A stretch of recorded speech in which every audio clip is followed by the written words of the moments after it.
even for Homebois, they would be relatively happy about that. With such a death bally scenario for Homebois, I think that early game is gonna be good too. I do worry for a lineup whenever it has a Ruby goal lane, which means that your other carries will have to really step up the game. So we'll see, game 2, Team Spirit against Homebois. We'll see if Homebois can deliver sweet revenge with a clean sweep. Xorn, as always, trying to force out the retrieve from Maro, gets it, no problem.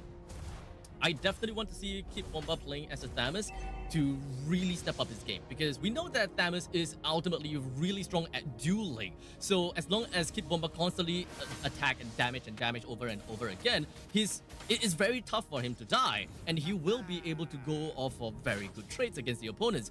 That is, of course, with that all said and done, Thamus' main weakness is crowd control, which is something that Homebois does have quite a bit, you know. Sepat, especially with his penalty zone.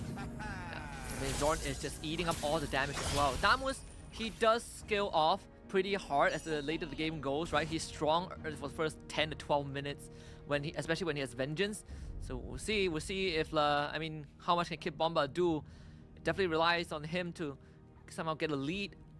30 more seconds until the first turtle spawns, and Chibi is gonna be right on the mark with the timing. Yep.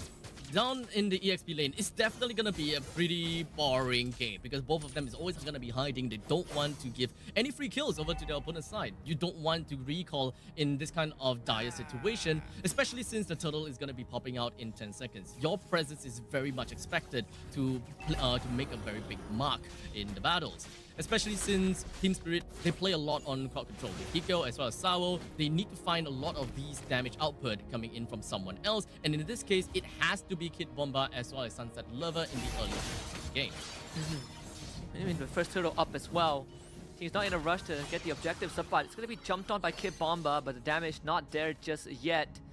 Udil also arriving to provide assistance. And clearly, you can see both assassins not really prioritizing the turtle as much. Sabo will not able to get the push, and final slash from Xorn also goes wide. Both supports not able to find a catch just yet. With that final slash actually being used, Team Spirit understandably would want to take a little bit more of that turtle control, just so that they know it's not gonna be that big of a problem anymore. But Team Spirit's Ling is actually quite a fair bit away from the objective. So Team Spirit, I think that they are trying to look for something else here. They might have something more interesting. Ness actually saw him as well, but Maro is gonna reach it in time. Penalty zone use. Chibi gets the turtle, and it's going to be just everyone on top of Sepat, and that is just first blood going over to Udil. A double kill for him as well. The artillery strikes just too devastating. Sunset Lover picking up that feathered airstrike definitely been quite devastating to Homebois, but not quite enough, I gotta have to say. 2-1 is the current scoreline, and Homebois do have 1,000 gold advantage. In the meantime, Udil almost going down. Blazing duet from Ness also. Sunset Lover actually goes down, so Net picks up a kill. That could not have gone any better. So with that all said and done, top lane, they are still going at it. And Maro now is the next target, gets clipped by the final slash, and Chibi finds that kill. It's just all about aggression from Homebois, and luckily they are playing that out.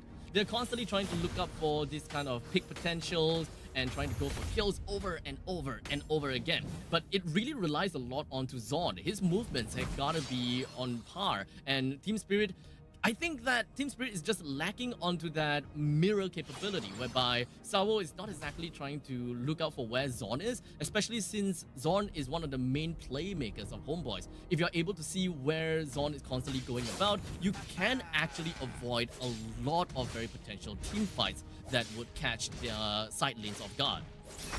I think right now it's also, Homebois in the zone as well, and that means that they can only get deadlier. Even Chibi finding Maro, right? Winning that fight. Sabo sucks him in with the implosion, but there's no follow-up. Still a better airstrike. Is it going to be enough? Well, seems like it is sufficient. They pick up the kill on the Chibi. Maro gets out as well. Higo able to find a catch onto Xorn, reel him in. Xorn flickers, Vengeance, heals back up in time. The great escape of Xorn. Both teams trading one. really crazy movements coming from Xorn. The only one that went down, understandably, is going to be Chibi. And Homeboys have managed to get a good amount of trade on top of Team Spirit. And Turtle is still up right now. So one turtle to the side of Homeboys. And this upcoming turtle is understandably going to be quite a big mark to Team Spirit if they want to get themselves back into the game and really be able to contest against Homeboys. Especially since we're looking at a jungler for Marl, currently at level 8 and Chibi at level 9. It will be a tougher challenge for Team Spirit if Homeboys Chibi is just going to be around. Energy Zone catching Kibamba and Savo. Xorn able to keep everyone away. Chibi gets the turtle and now better strike artillery support from Udil to find a kill onto Savo. Kibamba in the midst of things trying to tank it all up. Sunset Lover with his own better airstrike was not enough. Kibamba ends up going down without much in return. Hiko chased down to the ends of the earth. Nets finds the double kill. And Sepat just stands there and takes the beating. He doesn't even go down. And Chibi once more. Mar, he is not safe at all. Loses everything. Homeboys finds 4 kills. Now, with that 4 kills and with the current positioning of where Homeboys is, they are definitely going to be getting a free bottom lane tier 1. And that is understandably going to further accentuate the amount of gold that Homeboys have got in their pockets. Team Spirit not having a great time in the early game, and understandably based on their lineup, they're not exactly a team that will be extremely happy into the late stages too. I mean, when you look at this replay, right? Team Spirit, Mar, he was looking for the perfect opportunity. Well, Sunset Lover was looking for the perfect opportunity to use the ult, but Mar just does not have the health to fight. And Chibi just got a Sky Piercer, so good luck surviving 10,000 volts from this Pikachu. Gonna completely just one-shot you. Not really sure how Team Spirit is gonna deal with that though, now that the current ultimate for Joy does not have fall-off damage, so it's gonna hurt even more. 9-2 is the current scoreline. Team Spirit, they want to look for more of these kills and these advantages, especially since their killing potential comes in from Marl and Kid Bomba in the later stages. Sunset Lover, especially picking up that Feathered Airstrike, is one of the main name of the game that we want for the early team fights.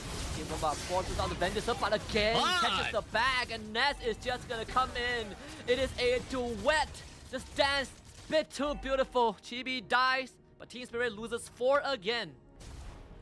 So with 4 down for the second time, we do have at least Marl trying to go for a trade for what they have lost already. So at least the tier 1 in the bottom lane is taken down. Marl is still trying to look for external ways to get themselves income.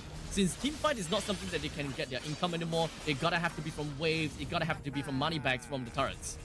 Even Final Side to force out Marl's Tempest of Blade. Let's get this purple buff though at least. Homeboys will get the turtle for sure. I don't see Team Spirit contesting them in any capacity. In the driver's seat though, like what, 4,000 gold lead for Homeboys right now. Team Spirit, they don't have a lineup that once again is all that amazing in wave clear. They do have Hiko with the wave clear though. I mean, understandably, if Hiko have decided to build up onto the Sea Halberd and a little bit more of damage items, they can clear wave pretty okay. But it all boils down to time.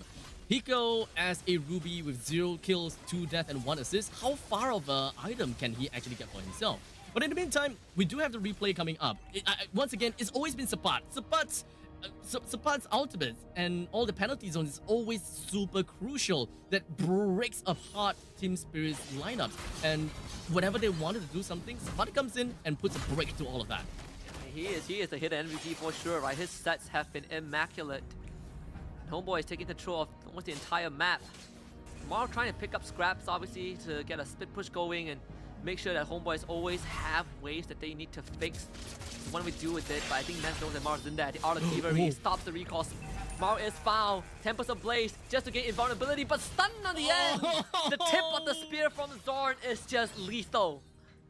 Oh boy, not how you want to end your life. Not being able to jump from obstacles to obstacles. Was hoping that his recall will be able to go off well, but that map control as well as those just Nets doing Nets things, I gotta have to say. He have very good idea of where his opponents is, and boy oh boy, Homeboys, they may actually be able to get a very convincing 2-1 off of Team Spirit. Yeah, this 2-0 looking more and more realistic. Homeboys 14-3 so far. Lord coming up, but I don't see how Team Spirit can even contest the Lord, right? We're starting to get to the stage of the game where this Stamos is going to eventually have a sprinter drop off. You know, he's like someone who ages rapidly, right? He's very strong when he's in his youth, but he also falls off very, very quickly. Especially since as a Thamus, you want to hit in order to not die. It's very counterintuitive, but that is literally the kit of a Thamus. So if you're unable to stay alive even with your Quadrant Inferno and just hammering away with your corrosive scythe, what more can you do?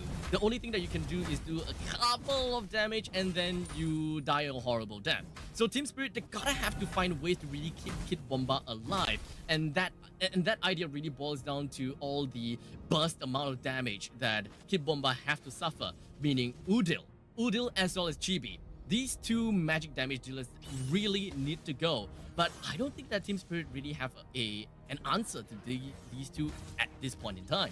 Yeah, I mean, unless Mark can get to the back line and kind of one-shot them, right? Or Hiko finds a good catch, but even then, it's a lot to ask for.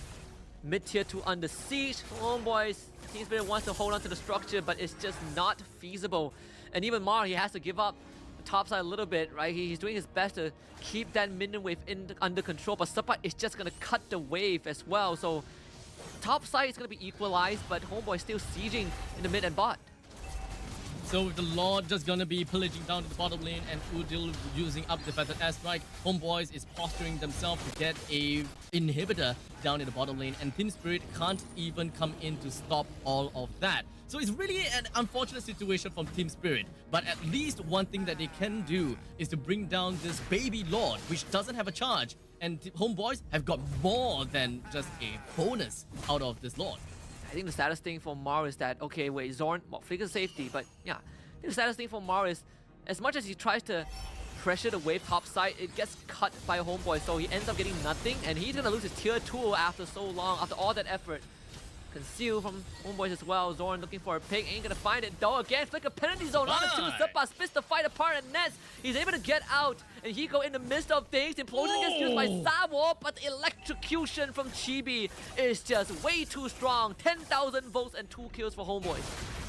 And now even the bottom lane's mega creeps just marching in and threatening the throne. So Homeboys will take this middle lane. And final slash onto Maro. Tempest of Blaze force down. Nets is just face fighting Sunset Lover. And Team Spirits are going to be the ones not be able to see Sunset victory so far away. And Homeboys looking to exact revenge. Kid Bomba next to go. A wipeout in front of the base. Homeboys finds revenge and serves it up too cold, too old to Team Spirit.